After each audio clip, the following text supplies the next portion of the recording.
Junk Food Dinner 312. Fire up those dim bulbs, junkies. We're back. First up, a French shot-on-video anthology with ghoulish voodoo, sex android. Next, a slasher stalks the set of a woman in prison film in 1988's Destroyer. Finally, the two Coreys find a pair of magic sunglasses in Dream a Little Dream 2.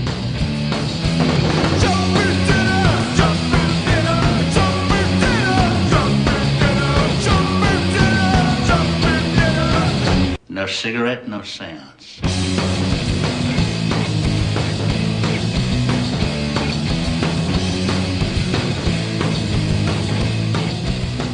Welcome back to Junk Food Diner. The final film of the evening is Dream a Little Dream 2 from 1994 or 5. We're not sure.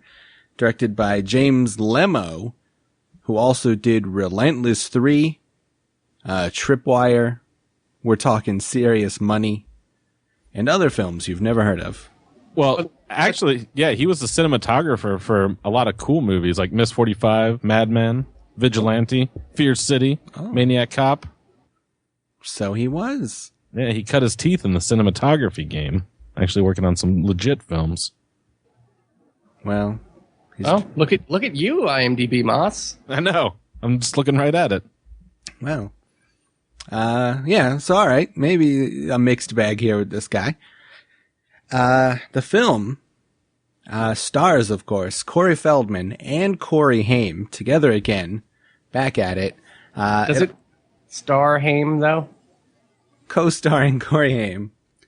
Also starring Robyn Lively, who you may remember as the titular teen witch. Mm-hmm. Or like a hot lady from Karate Kid Part 3, maybe. I'm guessing. I've never seen Karate Kid Part 3, but she's in there. She's Teen Witch. Mostly she's Teen Witch, yeah. That's all you'll ever know her. Yeah. This also stars Stacie Randall, who you absolutely know as the star of Puppet Master 4, Ghoulies Part 4, Trancers Part 4, and From Dusk Till Dawn Part 2.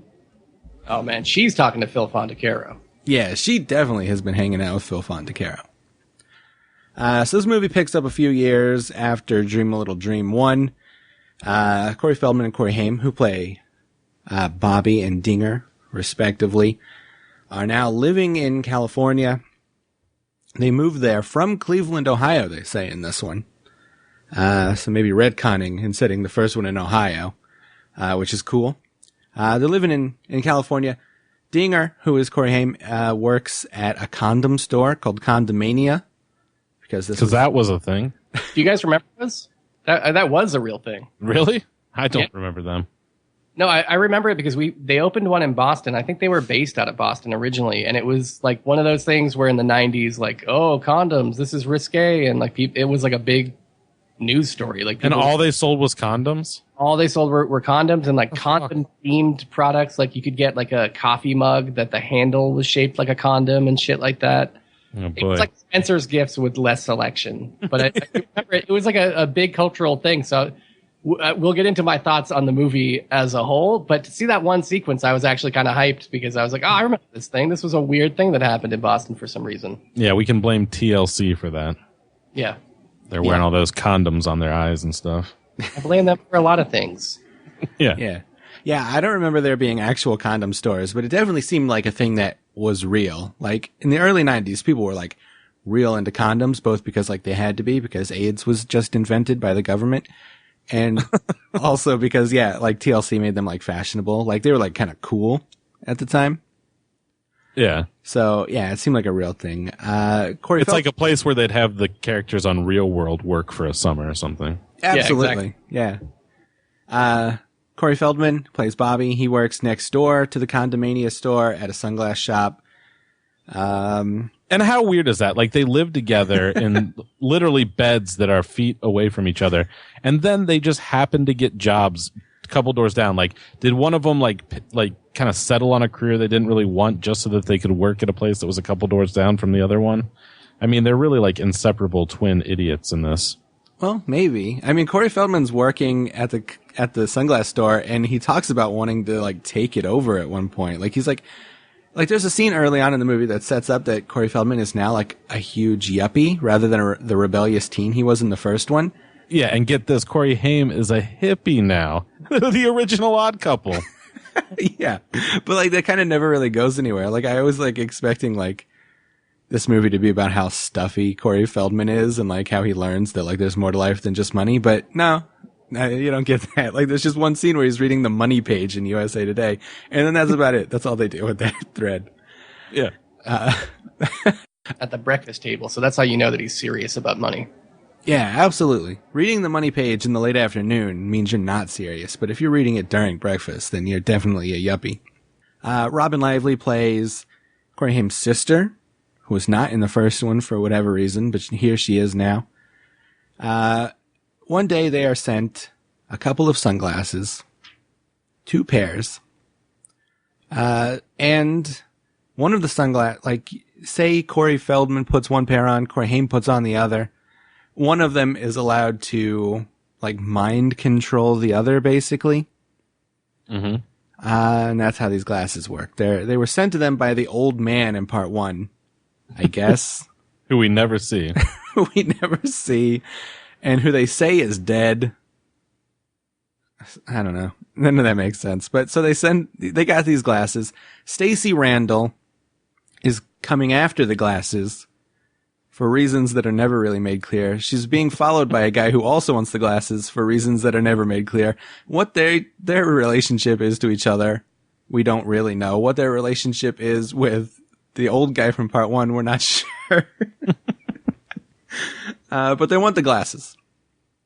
That's all you need to know. Yeah, that's all you need to know. I've never seen this movie. I always thought it was sort of like a sex comedy. Like, I always thought that this was like that it was my impression that these glasses would basically make you zapped.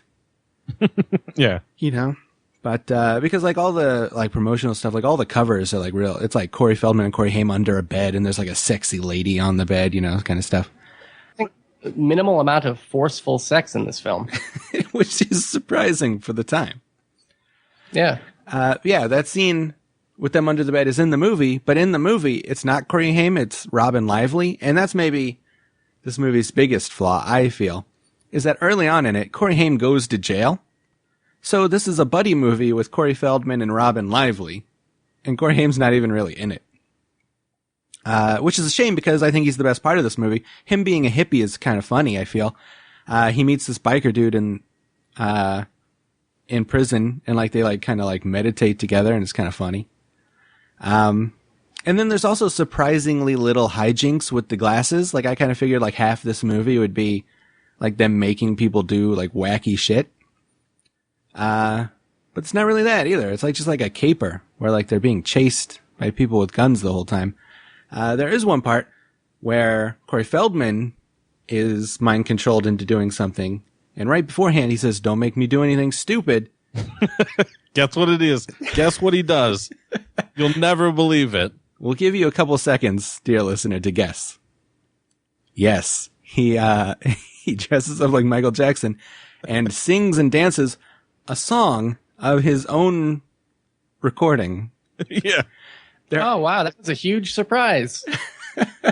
But I had a countdown. I swear to God, I had a count. I said, how long till we get to the first Corey Feldman dancing like Michael Jackson scene? And it happens within, what, the first 15 minutes? Yeah. Exactly 15 minutes in. This infuriated me more than anything about this movie because the fucking guy is 24 years old at this point. Like, it's, you know what? Maybe it's fun or adorable for, like, a 6-year-old kid in the 80s to dance like Michael Jackson. But it's just embarrassing for you to be doing this Michael Jackson cosplay at 24 years old in 1995. Like, this doesn't make any sense. Well, you know, he's just living his life. You can't kink shame people. I feel. So, and yeah, his Michael Jackson fetish is definitely a kink. Yeah, it's nonstop. It's not just that one dance sequence. Like, the whole second half of the movie, he's wearing, like, this gay naval officer uniform.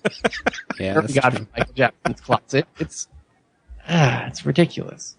Yeah, and it's also a little weird because, like, Dream a Little Dream 1, he does the same thing. Like, he does the Michael Jackson dance. That came out 6 years 5 or 6 years before this. So he was in his Michael Jackson phase for like a very long time. Yes. That's a long Michael Jackson phase. But there are at least 3 Corey Feldman songs in this.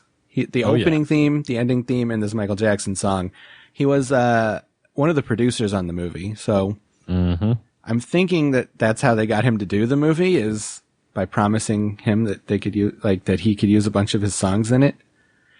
It's also a little bit baffling because there's that line, "Don't make me do anything stupid." But then they cut to this, like he's very obviously like giving it his all, trying to sing and dance the song. So I'm not sure if he gets that it's a joke, that it's stupid, and like if Corey Feldman, the actor, gets it, or if the character gets it. Like, I'm not sure if this is supposed to be a goof on Feldman, and if so, I don't think he thought he was badass. Yeah, man, you don't commit that hard to twirling a fedora unless you really mean it. Well, yeah, but I mean, the director must have known it was a goof, or the writer, or somebody. Like, I don't know. It's very baffling. But yeah, so I don't know. It's like kind of an action movie after that. It's kind of weird. It's a very weird movie. I think it's okay. I like these guys. I definitely think that this is, that you guys will think this is better than the first one. I can't see a universe where you guys think this is a step down, because it's funner, and it's just funner. I don't know. But what do you guys think about this movie? Well, we did all love that first movie so much. I mean, it was such a great classic that we all enjoyed. So yeah, I mean, who would believe that 6 years later that they would be able to recapture a similar magic? I wasn't about to believe it until I saw this film. There are some things I like about this movie. Let's start with those. I like the cold open. The cold open, which features pretty much exactly 100% zero Corey action, which, is probably to its benefit. It kind of throws you off guard. It's not a horrible setup. It almost feels like a half-rate Andy Sedaris type setup where you have these two like double agents who are chasing each other, and there's like a love scene where this girl is gonna be getting with a guy, and then she has to jump out a window to avoid getting shot and stuff. And it's like, oh, hey, this is kind of a cool opening for a movie. There's a very sweet black velvet painting of a puma in the background. I like that. And then, of course, it cuts to the credit sequence, and we see co-produced by Corey Feldman. And from that point onwards, it's kind of all Corey's all the time. Like you said, a lot of Corey Feldman's music is in this, which is not something that you want really in any movie. It's pretty horrible. And man, that opening credit sequence just goes on forever. Feels like it's the longest opening credits I've seen in a long time. But I will say, like you said, this does have some things going for it compared to the first one. It has a plot, like in a much more notable way than the first one, which I couldn't really make any heads or tails of. Although this one is confusing. I think like they don't kind of really fully explain the sunglasses at first, and I feel like interactions between characters and their relationships are kind of muddied. At least it has a plot. Like, at least I knew where they were going at times and could understand what people's intentions were. So that's good. That's on the upside. On the downside, I mean, this is the Coreys, and this is 6 years into their decline. I think that we determined last time when we talked about the first film in this esteemed franchise that it was kind of their turning point into unlikability. Mm-hmm. I think License to Drive was 88, and we felt like they were still, kind of in their likable zone at that point. And the following year with Dream a Little Dream, they kind of turned that corner. And by this point, man, they are just unlikable dudes. And it's like, it's pretty obvious that at this point, Corey Haim needs a minder to just kind of keep an eye on him at all times. I'm guessing that he would disappear from the set for extended periods to do like a bunch of coke or something. Cause he looks kind of fucked up in this. Corey Feldman also looks kind of fucked up. Like, I guess he's probably going for the Michael Jackson look, but with like his jet black hair and powder makeup and red lipstick, he looks more like Morticia Addams, and it doesn't really work for him. I didn't like their super hack, odd couple arrangement where it's, Corey Haim as a very unconvincing hippie with a Peace in LA t-shirt that I couldn't make any sense of. It's just bizarre. It's like they took these two single character traits and applied them to two already annoying actors and made them like even more annoying. So I didn't really appreciate that part of it. I would have just preferred that they had been regular Coreys from, the first film. Filmmaking wise, this movie is a bummer. Like, they try to do like a lot of hokey things in this that just don't work out very well. Like, they try to do these dream sequences in this movie where they want it to look surreal and kind of David Lynch-like. And their approach to that is to just film it in black and white, use like some Dutch angles, and then put some lame backwards echoes on people's voices. And it just comes off as embarrassing and like a Mad TV parody of like a dream sequence instead of like an actual dream sequence. This movie also features probably the worst car chase I've ever seen in any movie ever. It's fucking horrible because they refuse to move the camera outside of the car. Like, if chase, I don't want to stare at Corey Feldman's ugly face the whole time. All right, now you've gone too far. You've gone too far, you son of a bitch, calling Corey ugly. That's, if you want to make fun of this movie and his acting ability, that's fine. But he's not ugly. Calm down with that. Look, I'm the first man. I'll defend Corey Feldman. In his youth, I thought he was a cool kid. He turned into a real creepball at least a few years before this. And it's full force here. He's Creepazoid Central, man. Well, that's possible. Nobody wants to stare at his face during a car chase. And they passed the same fucking high school 3 times in this lame-ass 5-minute car chase. They reuse the one shot outside the car they do have like 3 times. It's the worst. And there's like a number of parts where the script seems like it's going to try and do something clever and then just takes a left turn into something that makes no sense. Like, there's one point where Feldman needs to look at the sign-in sheet at a hotel registry. And so he tells his girlfriend or whatever, like, oh, hey, watch and learn. This is how you're going to do this. Like, he has some grand plan to sneak past the bellhop and see the thing. His grand plan is he waits a second, the guy gets a phone call and walks off, and he just walks up to the registry and looks at it. There's like no like twist. And this movie is all about that. It's all about setting things up and then having like no payoff, no twist. So plan worked though. You can't fault him. I mean, the plan, it has a success rate of 100%.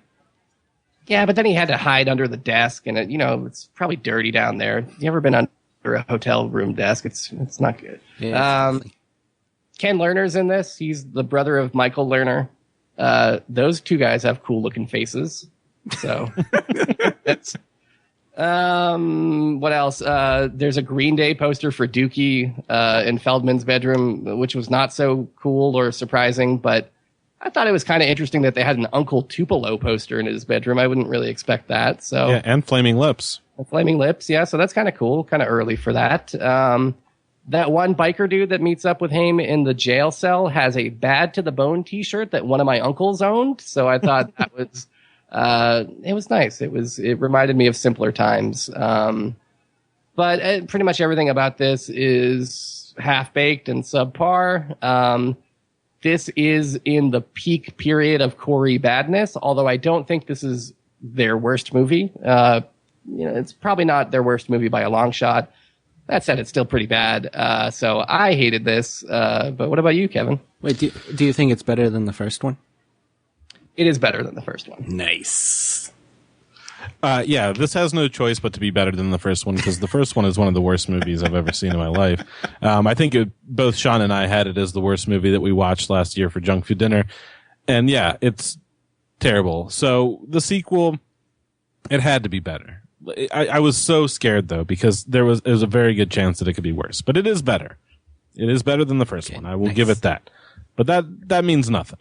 That is like, that's the faintest praise I can give it, because yeah, this movie, the best I can say about it, I'll start with some positives, is that it, yeah, even though it is like clearly a lower budget movie, like the first one actually looked like it had some studio money behind it. You had Jason Robards in it. You had, some production value, some notable music.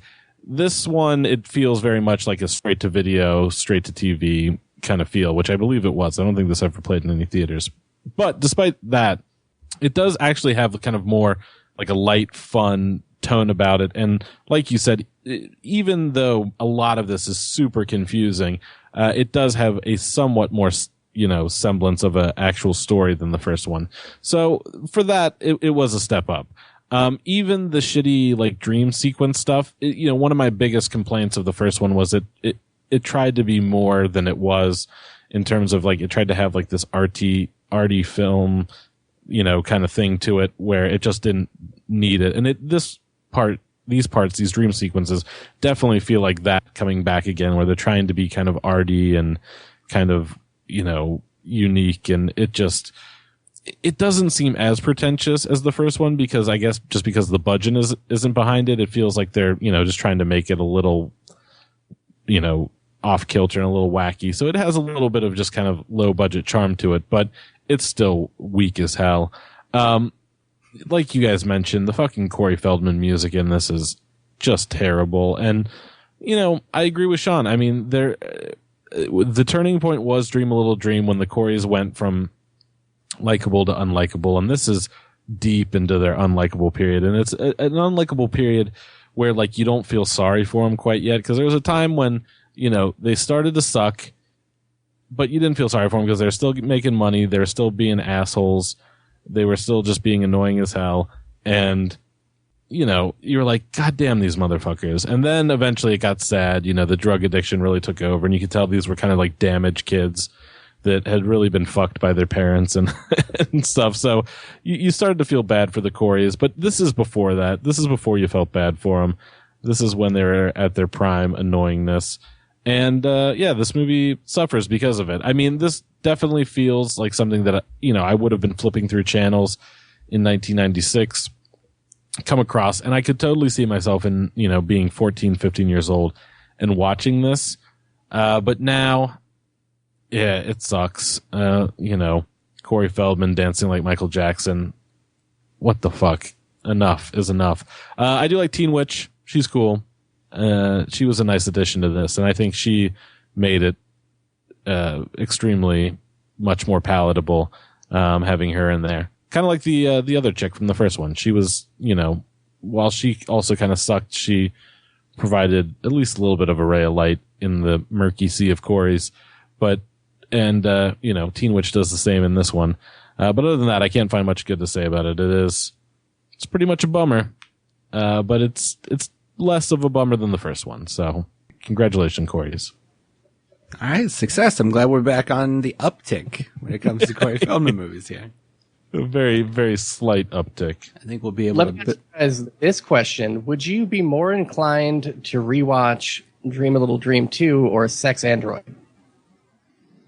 Oh, man. Well, I mean, I would play that last scene from Sex Android before I did this movie, but as a movie itself, I would rather watch this again. Nice. All right. I'm hoping that we can build on this momentum. Don't even need to ask Parker. Yeah, I would watch this a million times. But you guys, I knew it was you. There's no nipple torture in this movie. Yeah. Yeah, exactly. I think no nipple torture goes a long way. Mm-hmm. Now, who's a censor now?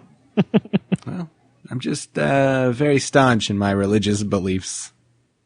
It's true. Conservative religious beliefs. It's one of the great things about our country, so. Yeah, exactly. And one of the other great things is Corey Feldman and Corey Haim. So I'm glad we're back on the uptick. We're going to capitalize on this momentum. Next time Corey Feldman shows up in 3 weeks, I think that we'll build. I think we'll just get even better and better until you guys really love this guy. So with that. Not happening. Well, we'll see. We'll see. Step Monster is probably pretty good. So we're going to take a quick break. And when we come back, we're going to have a dream about you. It's going to be in black and white. We're going to be missing a few frames here and there, and things like that. So stick around.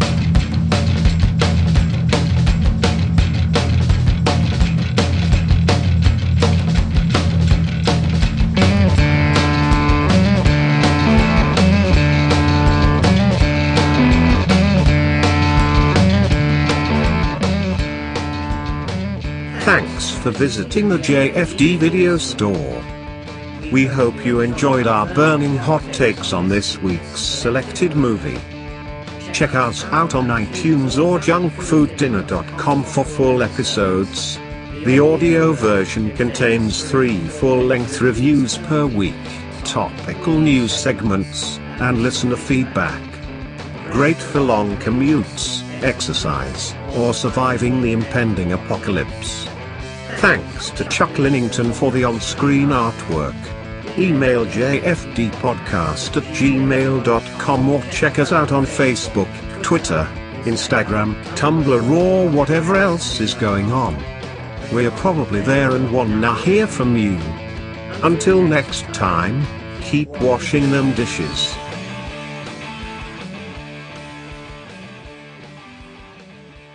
Like, Joss Whedon is not a good director.